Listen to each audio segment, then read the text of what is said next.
Well, it's 4 o'clock in the morning, just north of New Orleans, and I am on my way back from a coast to coast road trip, a rather special one. And after this, probably 5,000 miles, I have some observations, and it can all be summed up by saying EVs suck. Now, of course, I'm being dramatic, and that is on purpose. I want to really make it clear how tough this is for non-Teslas to be used across the country. I mean, on a day-to-day basis, when you're using your garage, who cares? But when you're traveling across the country, this is not fun.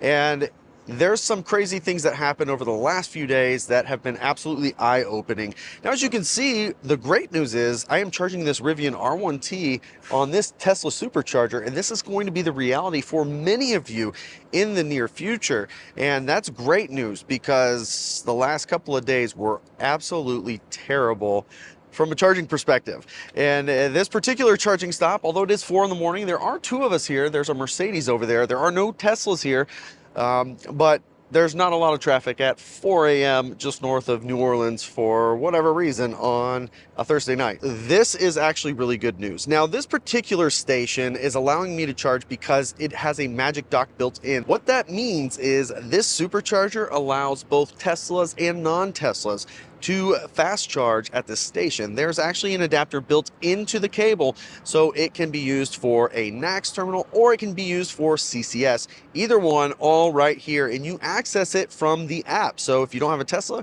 download the Tesla app and you'll be able to access this supercharger as well as many others with just Magic Dock. Now in the future, and quite incidentally, specifically Rivian's software is going out just now to activate the ability to use an adapter directly on your Rivian to charge with many more superchargers. Now there's obviously some challenges here. First and foremost, I have the charge port in the wrong location for a Tesla supercharger.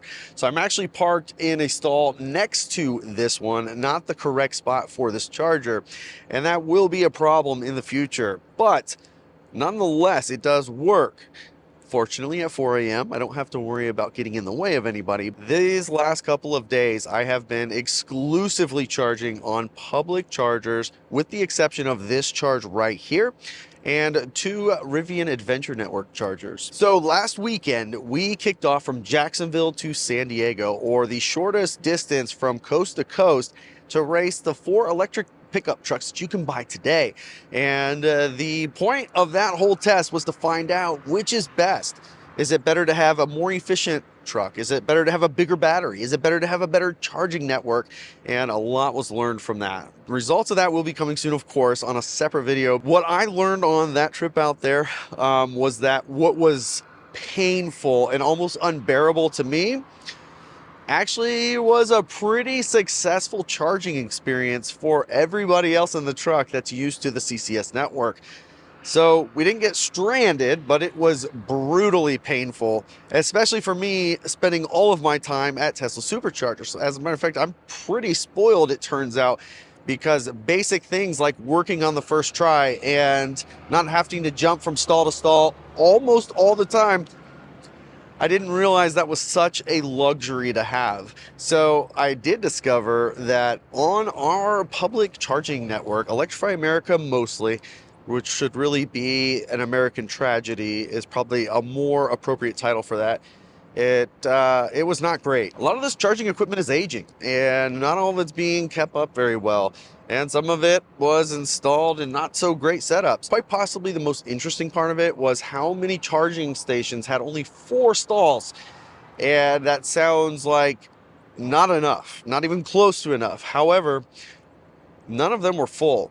And after experiencing the beautiful DC fast charging network we have in the United States, I can see why they are empty. One of the big issues with these public chargers, especially Electrify America, is we have multiple speeds on different cabinets. So you might have a 350 kilowatt charger and a 150 kilowatt charger, and some cars can use 350, some cannot. Some can't even use 150.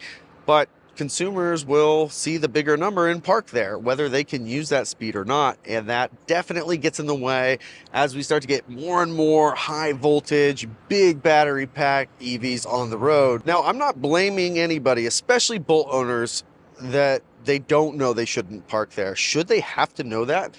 Take, for example, the charging station I'm at right now. Every single one of these is 250. That's it. There's no ands, ifs, or buts about it. You don't have to figure out which one you should or should not be using, and they're all consistent.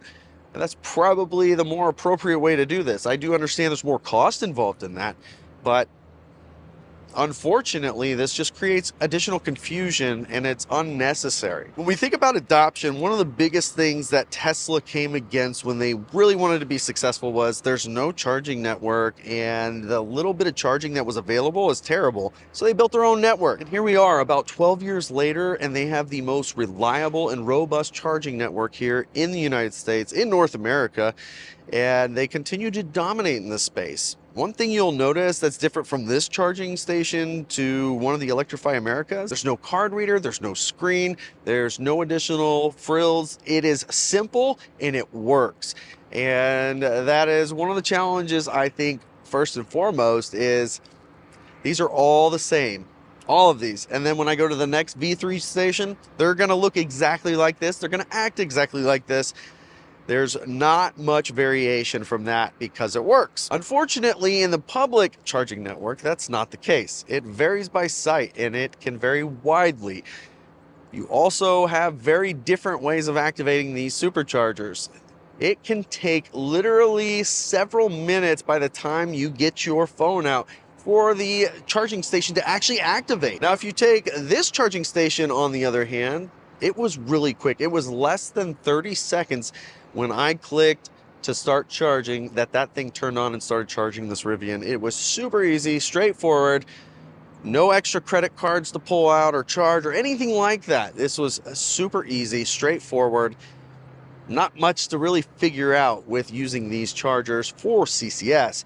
That's not exactly the same case for a lot of other chargers out there, unfortunately. And when they do break down, it's very hard to know what to do as an average consumer. Here's the next big thing I learned these last couple of days, and it is the price of charging. Charging rates really varied widely across this country, but it seemed like 64 cents, 56 cents was about average. And it went all the way up to 85 cents a kilowatt hour. And on the low, mid 40s, maybe 45 cents a kilowatt hour. The charger I'm sitting at right now, it's 43 cents a kilowatt hour. It's a very reasonable, and it is an upcharge from what Tesla customers are paying here. But of course, you can add a $12.99 fee and you can actually get access to lower rates if you're going to use these frequently. And whether you do that or not, just having a charger that you know is going to work is a huge benefit and definitely worth whatever the upcharge is. And that's still less than some of these chargers out here. As a matter of fact, this is as cheap, if not cheaper, than almost every charger I went to in the last handful of days. It's insane. And this is the best one that you can get. Does it charge at 350 kilowatt? No. But is it reliable? Yes. That means all that time you spend fumbling from station to station, activating each, retrying, all that time is wasted. And at a little bit lower speed, you can pull in and know that the charger is going to work, which is huge. And honestly, a much better time saver than charging at 300 kilowatt. And here's the thing. Most of us, myself included, never really considered other EVs because this right here. But thanks to Tesla for opening this up to other EVs, now we can start to consider other electric vehicles in the same light that we think about our Teslas today. We take for granted how good we have it and how reliable these things are and how well they work.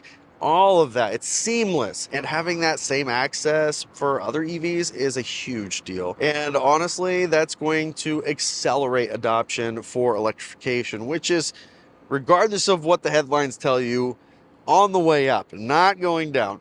So that is here to stay, and it is continuing to take off. That's not going to change. But this is a real solution, and unfortunately, other charging networks out there don't seem to be as focused on the big picture. Now, I want to go back to the original statement I made in this video, which was EVs suck. I, at some times, paid so much in charging that it would have been more affordable to drive a school bus across this country. Now, this was just individual chargers, so just individual legs of a trip, but it was insane how expensive it was with zero access to reliable chargers like this and a level price that varies by city, of course. It was just insanely random how expensive each charger was. None of it was consistent, and in some cases, I'm telling you, it was like $85 to get 80% charge. The least efficient diesel truck on the market is cheaper to operate than that. It just plain and simple is. So there's a lot of work to be done. I don't know what the answers are. I don't know what the solution is, but Tesla is at least doing something to help this situation, because quite honestly, it's not just terrible, it's a crisis.